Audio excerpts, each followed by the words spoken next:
사무엘상 23장 6절부터 14절 말씀 마음을 집중하시고 함께 읽어보십니다.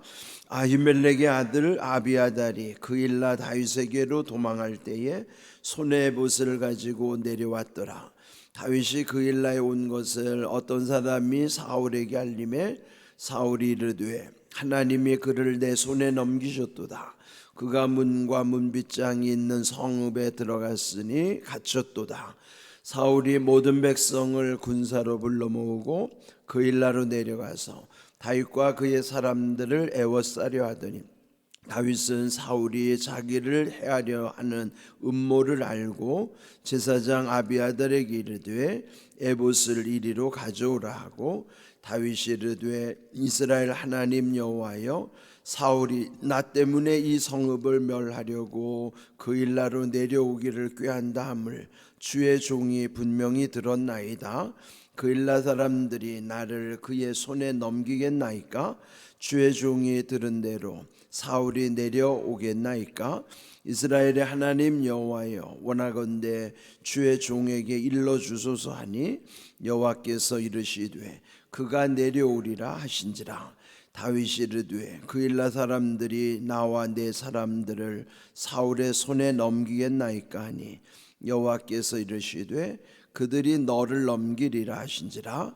다윗과 그의 사람 600명 가량이 일어나 그일라를 떠나서 갈 수 있는 곳으로 갔더니 다윗이 그일라에서 피한 것을 어떤 사람이 사울에게 말하매 사울이 가기를 그치니라. 다윗이 광야의 요새에도 있었고 또 십광야 산골에도 머물렀으므로 사울이 매일 찾되 하나님이 그를 그의 손에 넘기지 아니하시니라. 아멘. 인생은 반전의 연속입니다. 반전이라 하는 것은 우리가 이제 삶에도 보면 우리가 어떤 글을 쓸 때도 보면 기승전결이 있는 것처럼 인생에도 보면은 기승전결의 굴곡이 있어요.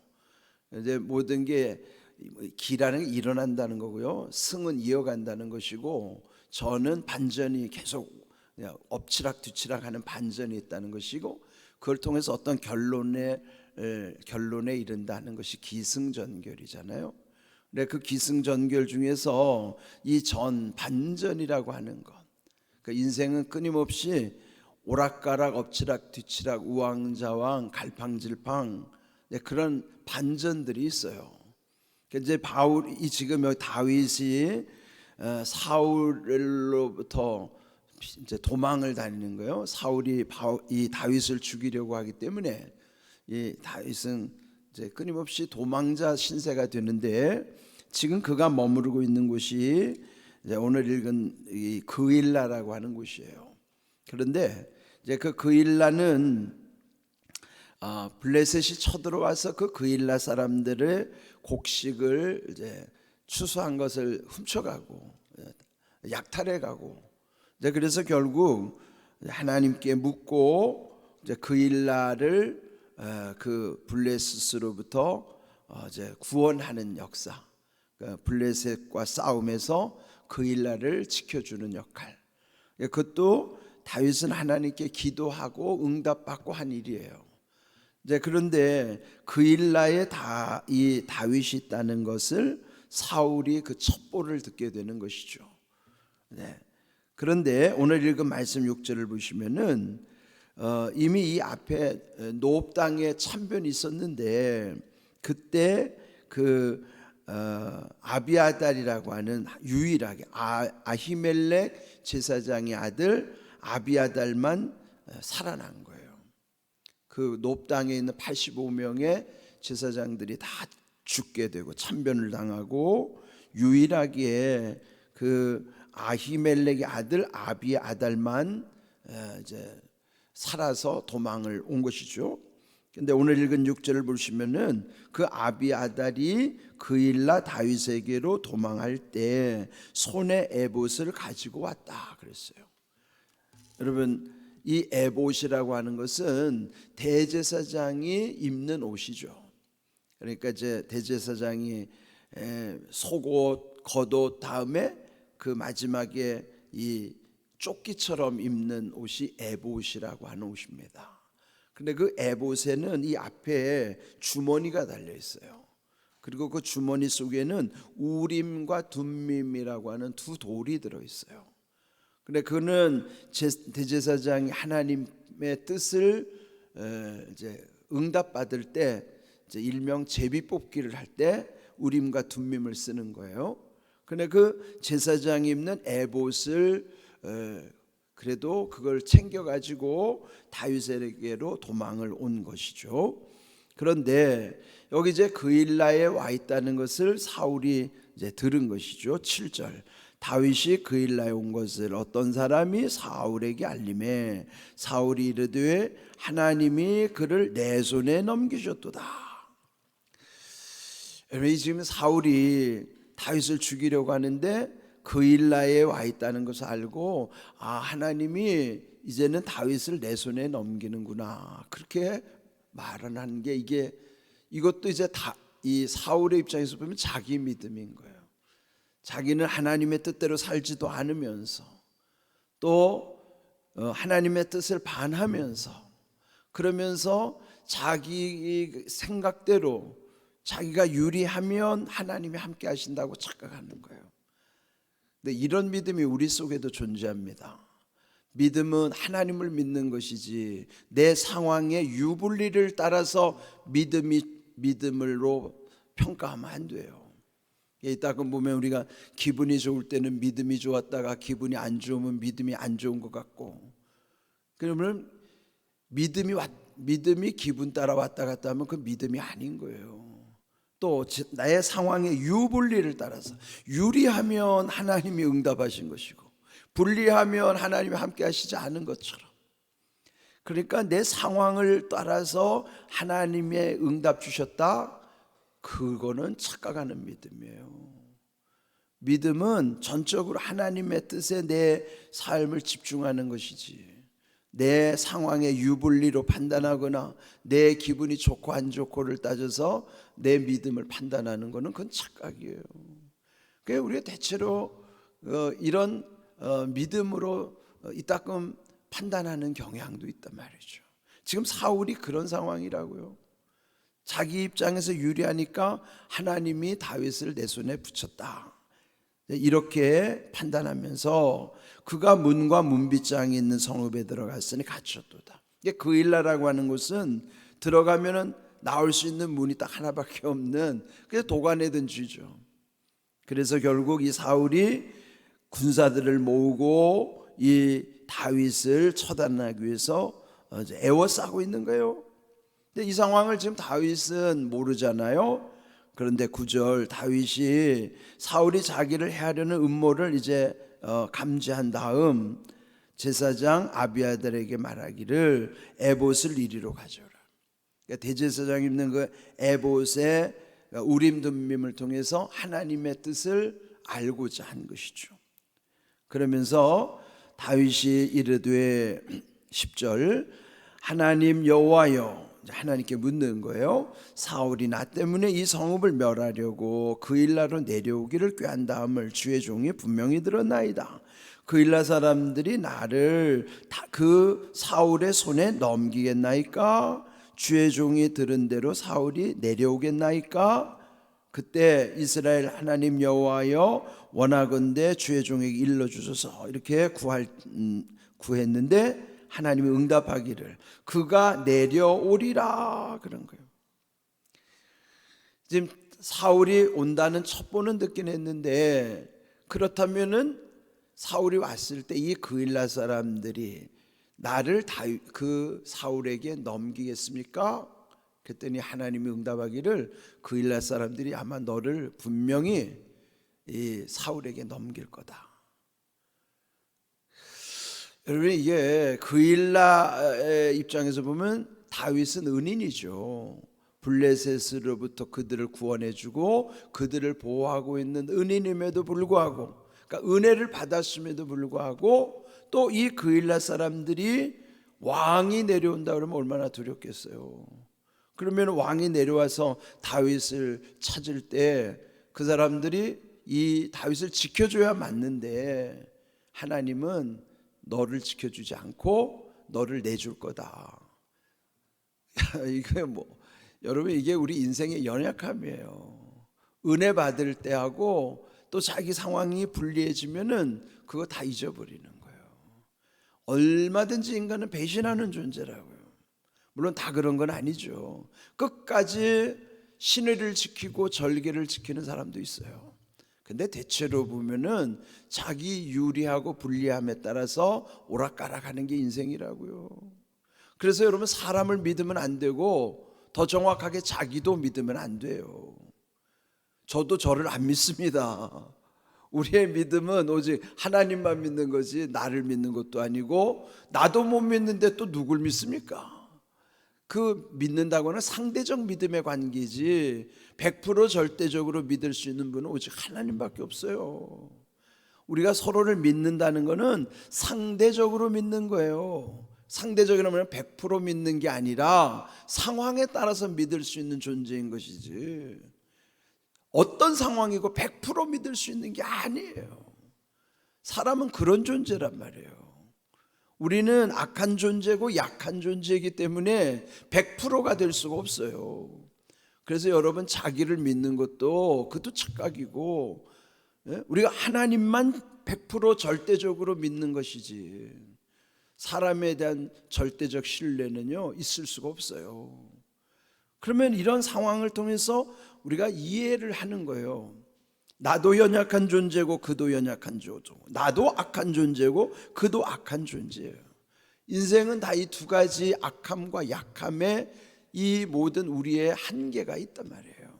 그러니까 그일라 사람들이 그 사울 왕이 내려오면 그 다윗을 넘겨줄 수밖에 없는 거예요. 그게 인생의 연약함이란 말이죠.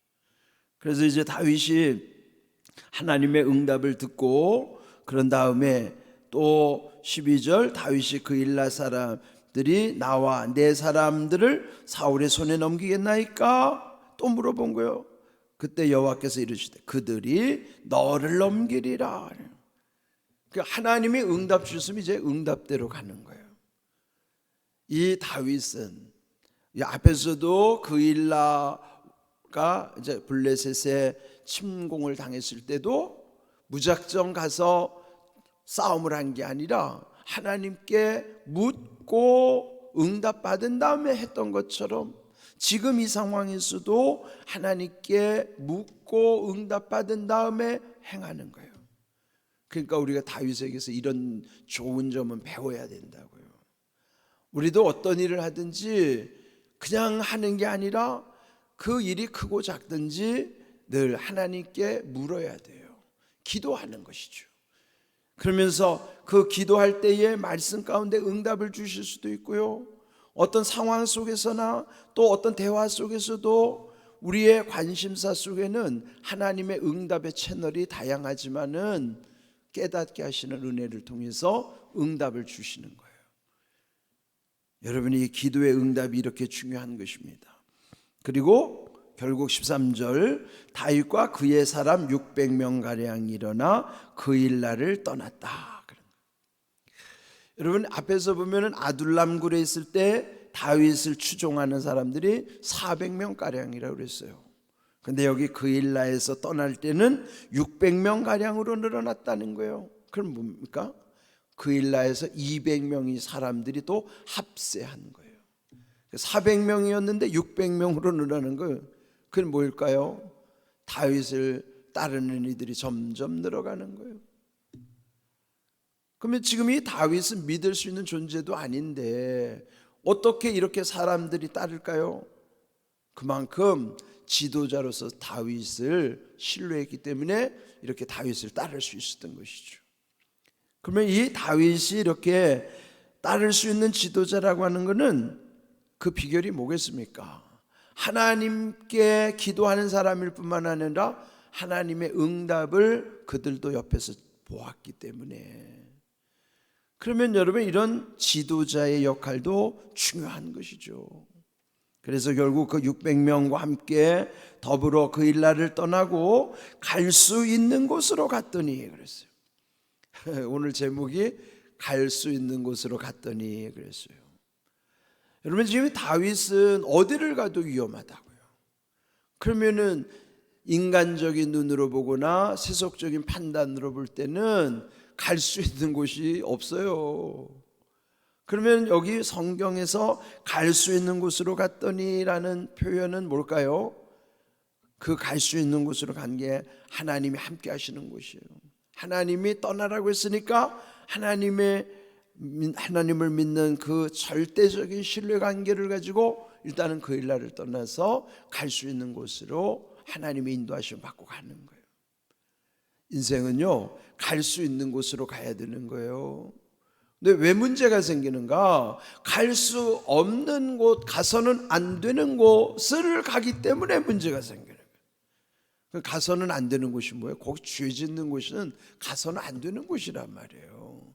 욕심을 부리는 곳, 죄 짓는 곳, 그건 다 가서는 안 되는 곳인데 그 왜 가요? 욕심 때문에 가는 거예요. 우리 안에는 이 욕심에 약하잖아요. 마귀가 우리를 이렇게 속삭일 때 우리 욕심을 자꾸 자극을 주는 거예요. 그 죄에는 반드시 욕심이 개입되는 거예요. 그래서 욕심이 잉태한 즉 죄를 낳게 된다고 말씀해요. 욕심이 잉태한 즉 죄를 낳고 죄가 장성한 즉 사망을 낳느니라 말이에요. 그러니까 여러분 이 욕심과 죄는 같이 간단 말이에요. 그러니까 가서는 안 되는 곳이 거기가 죄 짓는 장소예요. 거기가 갈 수 있는 곳으로 가야 돼요. 거기가 하나님 함께 하시는 곳입니다. 그래서 우리가 늘 주님께 구하고 응답받는 것은 그래야만 갈 수 있는 곳이 되는 것이죠. 여러분들 기억하십시오. 가서는 안 되는 곳, 또 가지 말아야 할 곳, 그런 데를 우리는 모르잖아요. 또 가서는 안 되는 곳 알면서도 욕심이 있으면 그것도 가는 거예요. 고집을 피우고도 가기도 하고 어리석게도 죽을 줄도 알면서도 가는 거예요. 그게. 그래서 우리는 늘 하나님께 구하면서 갈 수 있는 곳으로 가도록 우리 주님 인도하심을 따라가는 믿음으로 살아가야 되는 것이죠. 이렇게 600명과 함께 갈 수 있는 곳으로 갔더니 다윗이 그 일에서 피한 것을 어떤 사람이 사울에게 말하매 이제 사울이 또 들은 거예요. 그 일날을 이제 떠났다. 다윗이 그 일날을 떠났다는 소식을 듣고 사울이 가기를 그치니라. 안 간 거죠. 그래서 결국 그 일날도 보호를 받은 것이죠. 그러면서 여기서 결론이 오늘 읽은 말씀의 결론은 다윗이 광야의 요새도 있었고 또 십광야 산골에도 머물렀으므로 이게 뭐예요? 요새나 광야라고 하는 것이 얼마나 여러분 험한 곳이에요. 험한 곳이지만 하나님이 함께 하시니까 안전하다는 말씀이에요. 그런 험한 곳에 머물렀을지라도 그러면서도 사울이 매일이 다윗을 죽이려고 찾아다녔지만은 하나님이 다윗을 사울의 손에 넘기지 아니하셨다는 거예요. 하나님이 지키고 계신다. 여러분 이게 중요하죠. 하나님이 지켜주시는 거예요. 하나님이 함께 하셔서 하나님이 함께 하심으로 지켜주시고 보호하시고 선한 길로 인도해 주시고는 이러한 귀한 말씀대로 우리가 살아가는 모습. 오늘 이 그 일날에 있었던 이 일이지만은 다윗은 하나님께 기도하는 사람답게 하나님의 보호하심 속에 살아가는 거예요. 오늘 주신 말씀 갈 수 있는 곳으로 갔더니 여러분 이것은 하나님이 함께 하셔야 하는 곳이고 하나님이 인도하시는 곳이야만 갈 수 있는 곳이라. 이런 귀한 은혜를 여러분 날마다 사모하면서 주님의 인도하심을 따라 우리의 평생을 살아갈 수 있기를 주님의 이름으로 축복합니다. 아멘.